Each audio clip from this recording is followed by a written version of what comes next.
Muchas personas en nuestros días están confundidas y asustadas al ver tanta hipocresía, tantas religiones falsas, tantos predicadores, apóstoles y maestros falsos, tanto que se exhibe bajo el estandarte del cristianismo que no es real ni genuino.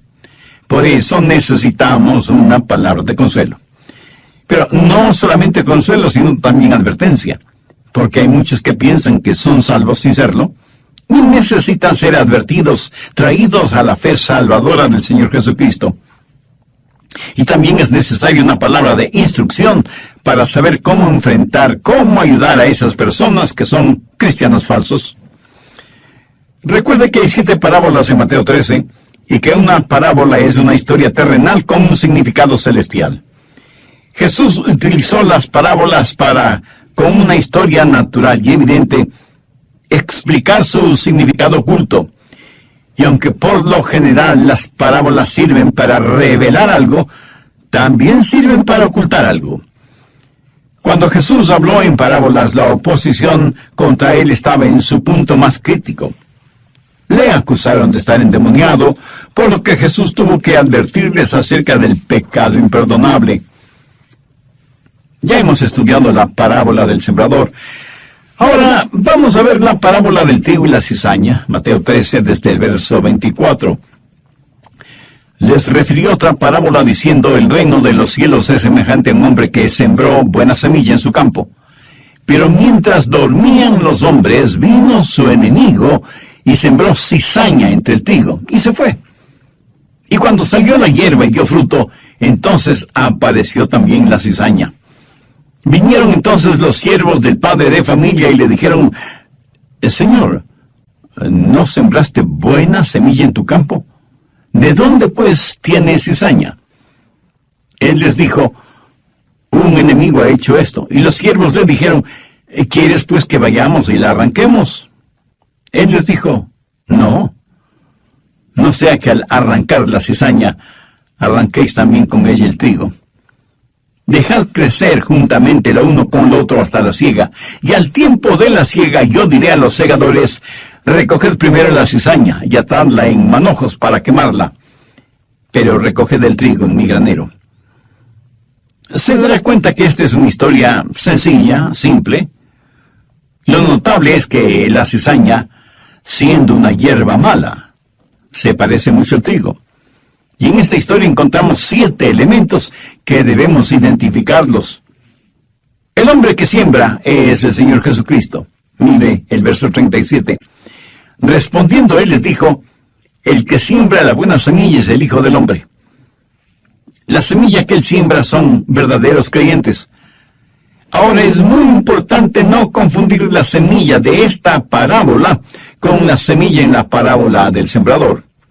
En la parábola del sembrador, la semilla es la palabra de Dios. En esta parábola del trigo y la cizaña, la semilla son los genuinos creyentes. Si usted no entiende bien esta diferencia, podría confundirse.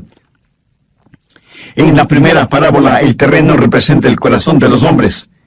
En esta segunda parábola, el terreno representa el mundo. El Señor siembra la semilla, o sea, los genuinos creyentes en todas partes del mundo. Mientras el Señor planta verdaderos creyentes por todas partes, vamos a descubrir que el enemigo está plantando creyentes falsos, también por todo el mundo. A los verdaderos creyentes se les llama la semilla. Busque Génesis 3:15. En juzgamiento, Dios le dice a Satanás: y pondré enemistad entre ti y la mujer, y entre tu simiente y la simiente suya. La simiente de la mujer, la buena simiente. La simiente de la serpiente, o sea, Satanás, es la mala simiente. Y es la buena simiente la que el Señor siembra en el mundo.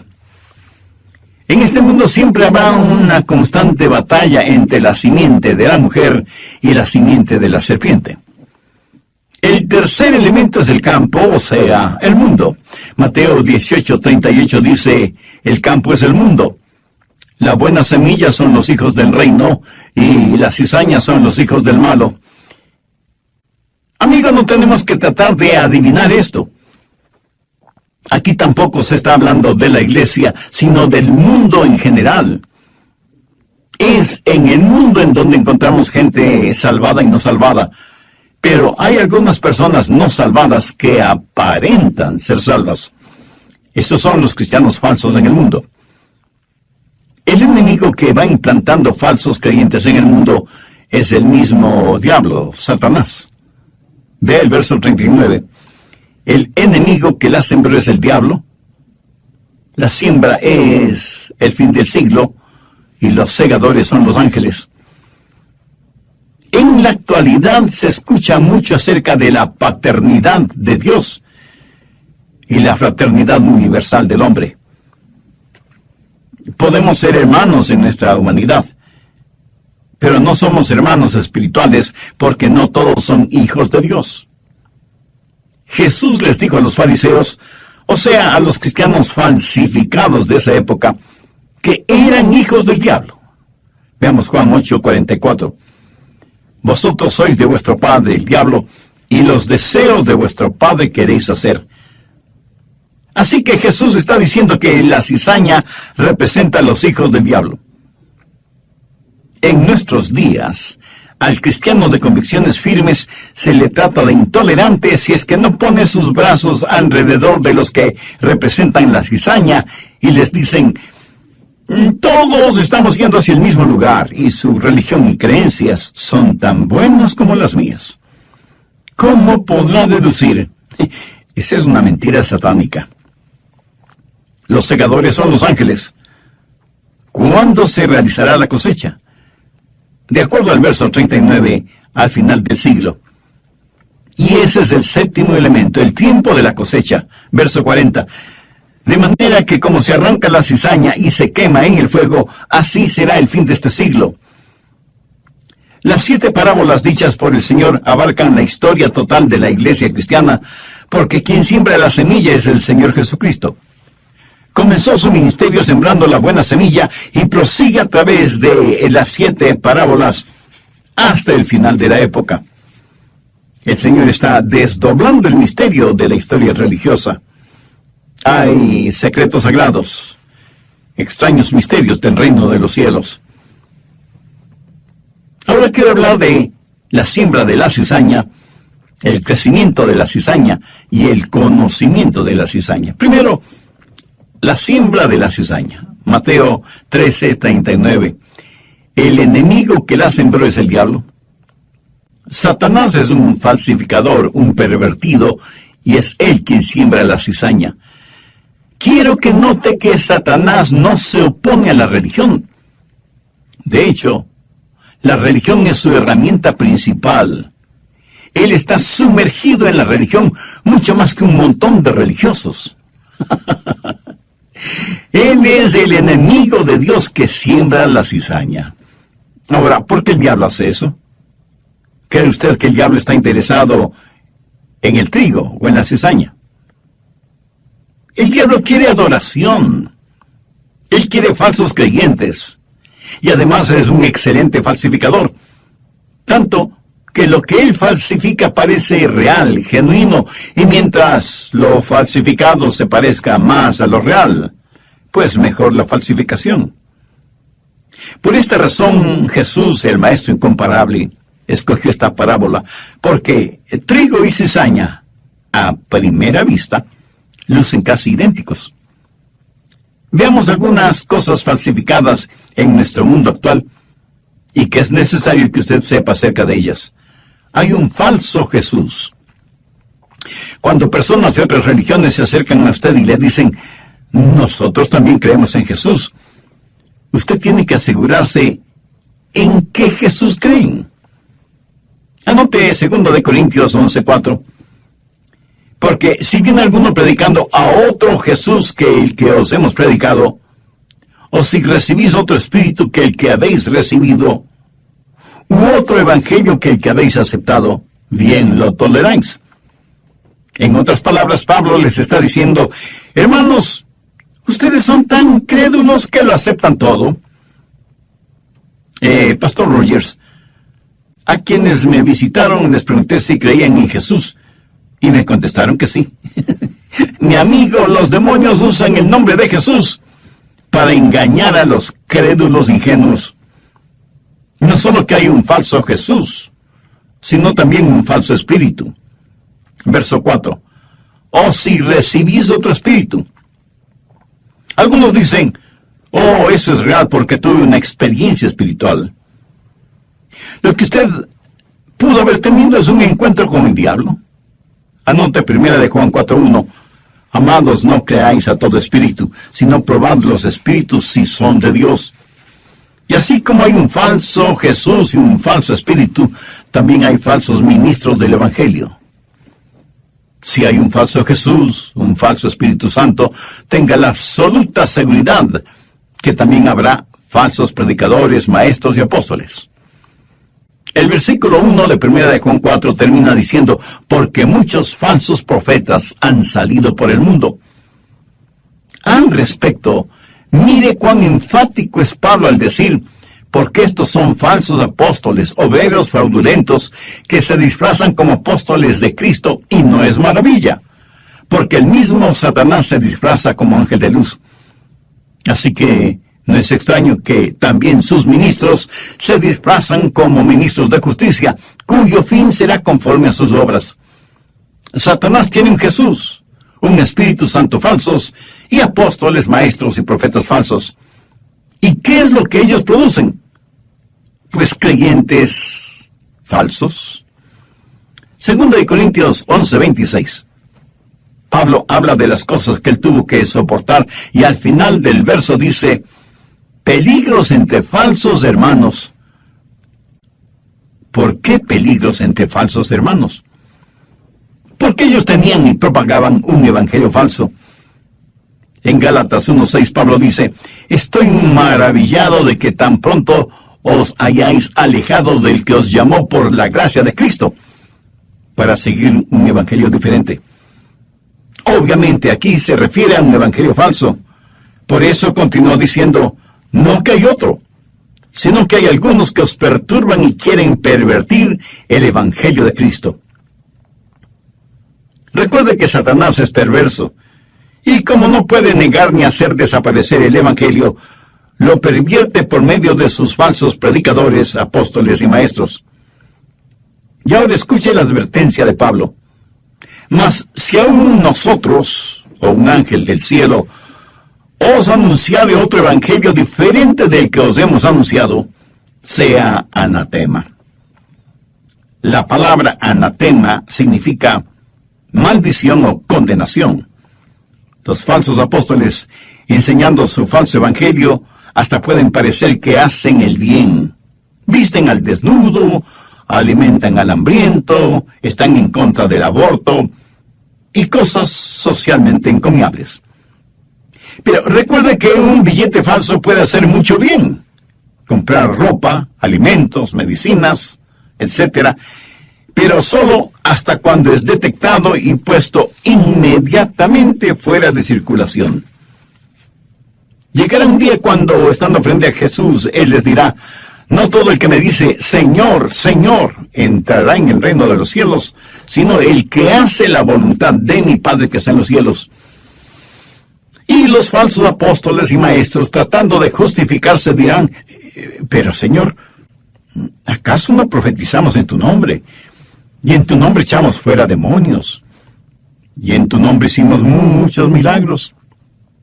Y entonces les declararé, nunca os conocí, apartaos de mí, hacedores de maldad.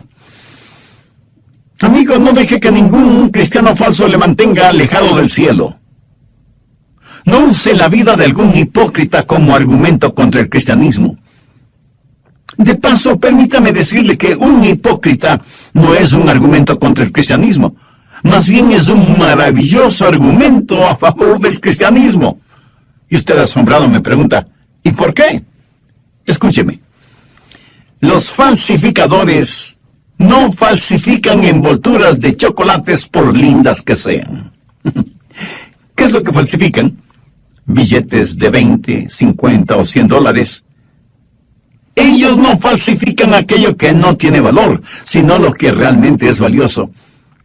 Así que cada cristiano falso que existe es un testimonio de aquello que es bueno, valioso y real. ¿No es esto paradójico? Que un cristiano falso sea el mejor testimonio de aquello que es real. Está tratando de imitar lo que es valioso y genuino. Ah, otra cosa. No diga no quiero ser cristiano porque son hipócritas. Ese es un argumento tonto y hasta infantil. ¿A cuántos de ustedes les gusta el pan? A mí me fascina. Ahora, dejan de comer pan hecho con harina de trigo porque algunas espigas de cebada o de cizaña fueron cosechadas juntamente con el trigo. Por supuesto que no.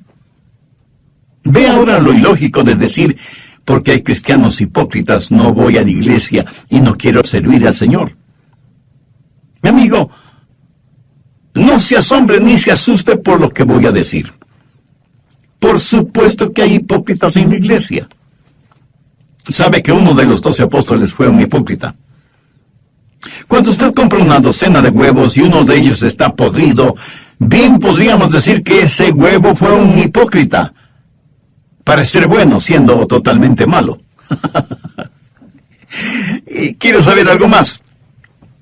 Todo esto no toma por sorpresa a Dios, ni prueba que lo que creemos no sea la verdad. Y porque el hombre falsifica aquello que es valioso y digno, la Biblia dice no solo que así fue, sino que así es, que así será hasta el final de los tiempos. ¿Cuándo es que el enemigo hace esto? Mateo 13:25. Pero mientras dormían los hombres, vino su enemigo y sembró cizaña entre el trigo. Eso sucede porque aquellos que somos parte del reino de los redimidos, a veces parece que estamos dormidos. Que Dios tenga misericordia de nosotros. Cuando nosotros estamos dormidos espiritualmente, el enemigo trabaja. Veamos 1 Corintios 15:34. Velad debidamente y no pequéis, porque algunos no conocen a Dios. Para vergüenza vuestra lo digo. Algunos que son engañados por falsos cristianos lo son porque no estamos despiertos espiritualmente, y muchos no tienen el conocimiento de Dios. Muchos mensajes parece que no son más que canciones de cuna que ponen a dormir a la gente satisfactoriamente, en vez de ser como un reloj de alarma que nos despierte. Y algunos de nuestros seres amados van a ser cizaña del diablo debido a nuestro somnoliento queminfortismo espiritual. Si usted aún no tiene a Cristo en su corazón, no quisiera hacer esa decisión ahora mismo. Si usted se acerca a Dios y con genuino arrepentimiento le pide el perdón de sus pecados y por fe recibe a Cristo en su corazón como su Salvador y Señor, le aseguro que Dios le perdonará inmediatamente, le salvará totalmente y le protegerá eternamente. Desde hace un par de décadas atrás, ideas de psicólogos, politólogos y teólogos liberales han ido invadiendo iglesias cristianas con enseñanzas antibíblicas sobre Dios, el hombre, el pecado y la obra redentora de Jesucristo y la salvación.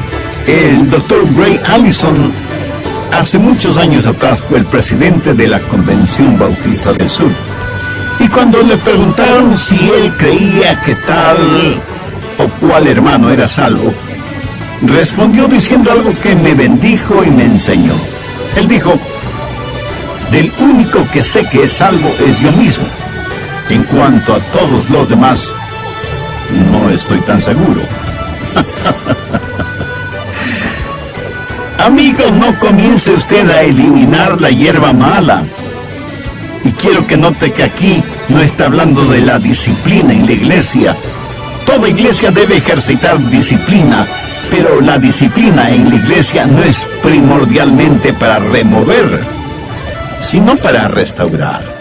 Cierto. En ocasiones algunos miembros tienen que ser separados de la comunión en la iglesia local, pero aquí no hace referencia a eso. Entonces, ¿a qué se refiere? Hola y bienvenidos a El Amor que Vale. Les saluda Andrés García Vigio.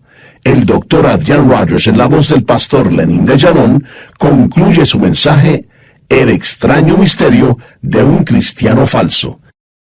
Desde el programa anterior estamos estudiando la segunda parábola dicha por el Señor Jesucristo y que la encontramos en el capítulo 13 del Evangelio de Mateo. La primera parábola fue acerca del sembrador y la estudiamos minuciosamente. Espero que lo recuerde. Esta segunda parábola tiene que ver con el trigo y la cizaña, y dije que en esta parábola hay 3 puntos importantes. Primero, tiene una palabra de consuelo. Segundo, tiene una palabra de advertencia. Y tercero, tiene una palabra de instrucción. Y comenzamos a estudiar sobre la siembra de la cizaña, el crecimiento de la cizaña y el conocimiento de la cizaña. Y por motivos pedagógicos, simplemente mencionaré que Jesús comparó el reino de los cielos con el buen campo en donde el sembrador sembró la semilla. El sembrador, por supuesto, es el Señor Jesucristo. El campo es el mundo y la buena semilla son los hijos de Dios, habitantes del reino de los cielos. Y las cizañas son los hijos del malo, o sea, son los hijos de Satanás. La espiga es la cizaña que se parece notablemente a las espigas de trigo. Por eso los ángeles, o sea, los segadores, le preguntaron a Jesús si debían arrancar la cizaña, y Jesús les dijo que no, que dejaran crecer a la cizaña juntamente con el trigo hasta el momento de la cosecha, cuando la cizaña sería atada en manojos y echada al fuego. Hasta aquí el resumen del estudio anterior. Vamos con el material para ahora. Tiempo atrás recibí la carta de un hermano a quien no conozco personalmente, pero me escribió pidiéndome perdón. Yo estuve intrigado con la carta. ¿Cómo era posible que alguien a quien ni siquiera conocía me estuviera pidiendo perdón? Bueno, leí toda la carta y entonces lo entendí.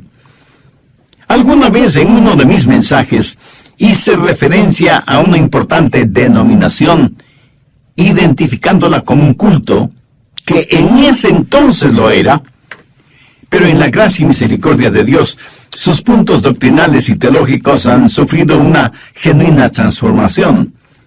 Por lo tanto, el presente es una importante iglesia cristiana evangélica. Quien me escribió me dijo: escuché lo que usted dijo acerca de la iglesia de la cual soy miembro, y sentí un enojo terrible contra usted, porque yo creía que nuestra iglesia estaba basada en la verdad de la palabra de Dios. Pero muchas cosas han pasado en nuestra vida espiritual, y lo que usted dijo es como si Dios mismo me hubiera abierto el entendimiento. Perdóneme, hermano Rogers, por haberme enojado contra usted y hasta haber maldecido su nombre y su ministerio. Me enojé y pequé contra usted. Pero ahora sé la verdad y por eso le escribo, porque creo que es honesto el que usted sepa que sus mensajes bíblicos y cristocéntricos me han traído no solo a mí, sino a muchos de los miembros de nuestra renovada espiritualmente iglesia a una relación genuina con Jesucristo.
La verdad, no el erradicar la hierba mala. Si lo hacemos así, podemos hacer más mal que bien. Escúcheme atentamente. Como cristianos nunca debemos ser parte de ningún movimiento u organización que persiga a otro ser humano debido a su fe. Un día Dios, que es el único que nos juzgará a todos, a usted, a mí, a todos nosotros. Hace algún tiempo estuve en una reunión de nuestra Convención Bautista del Sur, y muchos jóvenes pastores estaban preocupados por la infiltración de muchas ideas liberales en nuestra denominación. El Dr. Gray Allison, en ese entonces presidente de nuestra convención, cuando le preguntaron si él creía que tal o cual hermano era salvo o salva, respondió diciendo algo que me bendijo y me enseñó. Él dijo: del único que sé que es salvo soy yo mismo. En cuanto a los demás, no estoy tan seguro. Amigo, no comience usted a eliminar la hierba mala. Y quiero que note que aquí no se está hablando de la disciplina en la iglesia. Toda iglesia debe ejercitar disciplina, pero la disciplina en la iglesia no es primordialmente para remover, sino para restaurar. Es cierto, algunas veces algunos miembros tienen que ser separados de la comunión en la iglesia local, pero aquí no hace referencia a eso. Esta parábola trata del trigo y la cizaña en el mundo. Nuestro trabajo es el enseñar y predicar el glorioso mensaje del Evangelio del Señor Jesucristo. Nuestro trabajo no es el perseguir, y menos aún a eliminar a personas que no creen lo que nosotros creemos, o no practican la religión que nosotros practicamos. No. Eso lo único que hará es fertilizar y hacer crecer más rápido las hierbas malas. Más bien invierta sus recursos financieros, su tiempo, sus talentos y dones espirituales, en cosas que traigan honor y gloria a Dios. Es increíble las cosas en las cuales invertimos nuestros recursos. Sin nosotros saberlo, a veces nuestros recursos están patrocinando y apoyando abortos, pornografía y negocios realmente diabólicos. No debemos fertilizar la cizaña. Por eso es bueno canalizar sus diezmos y ofrendas por medio de la iglesia o por medio de organizaciones cristianas reconocidas por sus labores y por su integridad. Permítame decir algo muy personal. Mi esposa y yo damos la mayoría de nuestra ayuda financiera por medio de la iglesia. Esto, además de ser espiritualmente satisfactorio, tiene un lado eminentemente práctico. Sabemos hacia dónde y en qué forma son utilizados nuestros diezmos y ofrendas. Así que sea parte de algo que es real, genuino y eterno.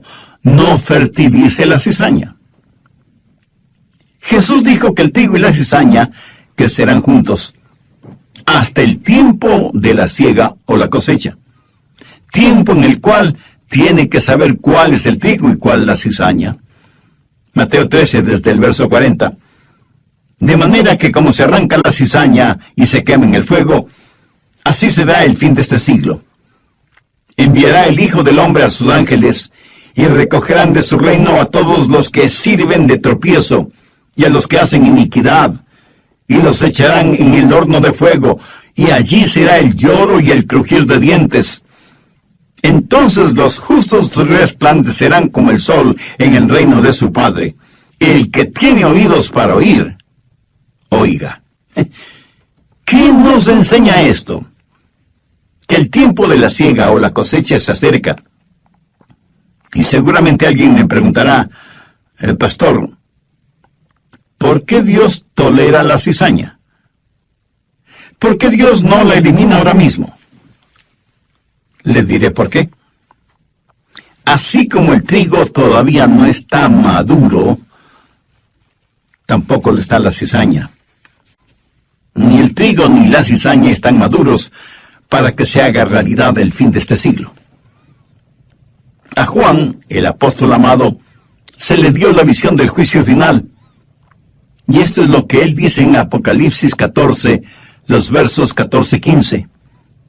Miré, Y he aquí una nube blanca, y sobre la nube uno sentado semejante al Hijo del Hombre, que tenía en su cabeza una corona de oro, y en la mano una hoz aguda.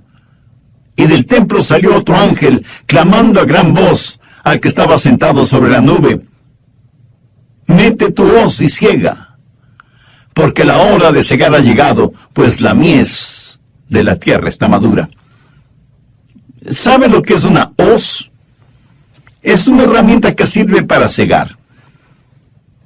Y la cosecha de un hombre no termina cuando muere. La cosecha sigue y sigue. Y la cosecha no llega hasta que su vida madure. Tomemos como ejemplo al fundador y a los seguidores y promotores de ese imperio sexual conocido en todo el mundo por la revista y los clubes Playboy. ¿Odio a esta clase de personas? Sinceramente les digo que no. Les tengo piedad y temo por ellas. Tienen una vida de placer sensual y sexual y se burlan descaradamente de lo que es decencia y moralidad.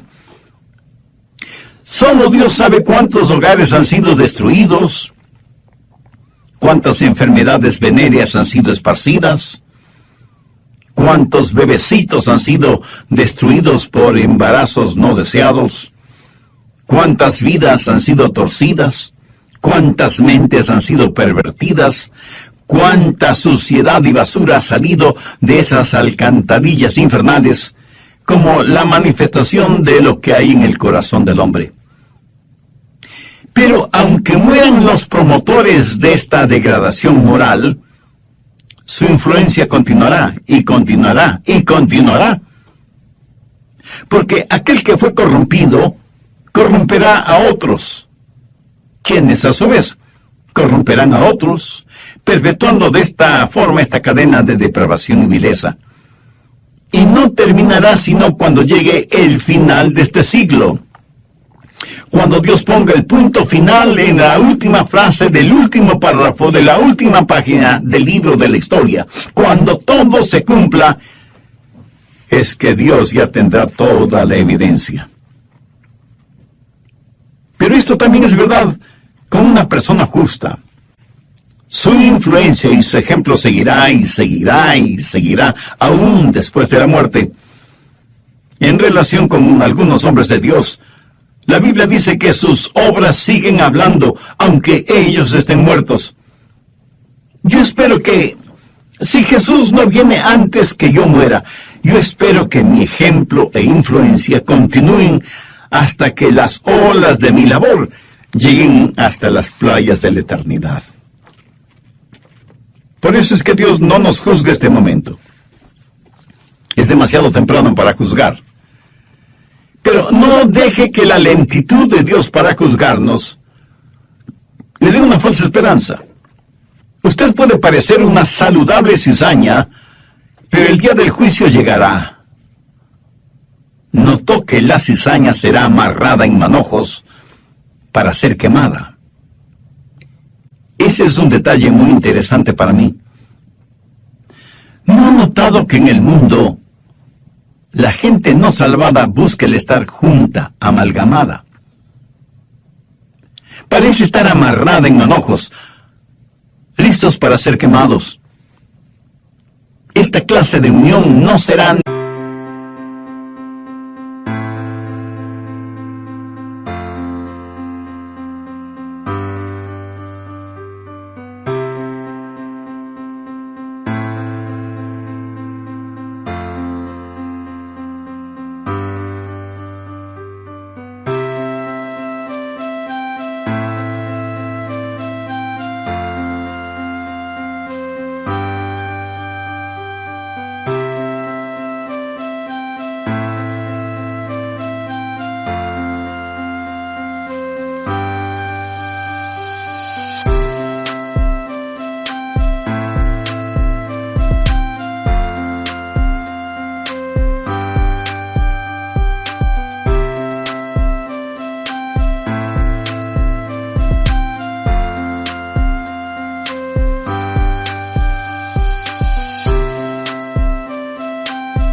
Me llaman eterno, pero buscan lo temporal.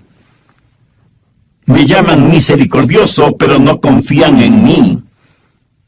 Me llaman Dios, pero no me temen ni reverencia.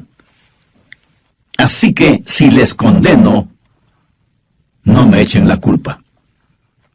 Examinaos a vosotros mismos si estáis en la fe.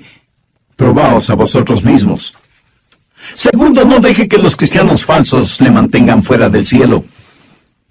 Y no se escude detrás de los hipócritas, ni piense que la verdad no es real debido a la presencia de lo falso. Tercero, si usted es un cristiano falsificado, arrepiéntase. Si usted se ha dejado engañar por falsos predicadores y maestros y ha aceptado un evangelio falsificado, le ruego en el nombre de Cristo que se arrepienta ahora mismo y reciba al Señor Jesucristo como su Salvador y Señor. Muchos de quienes me escuchan no han sido engañados por un evangelio falso o por cristianos falsos, sino que sencillamente no tienen una relación personal con Dios por medio del Señor Jesucristo. También les invito para que entreguen su corazón y su vida a Jesús. Jesús no vino para condenar al mundo, sino para salvar. Vino a buscar y salvar lo que se había perdido. Usted no está escuchando este programa por simple casualidad, sino por una cita divina, aunque usted no lo admita. Dios le ama y quiere que se salve. Y este mismo momento usted puede hacer una decisión por Cristo. Escuche estas alentadoras palabras en el Evangelio de Juan. A lo suyo vino, y los suyos no le recibieron. Mas todos los que le recibieron, a los que creen en su nombre, les dio potestad de ser hechos hijos de Dios.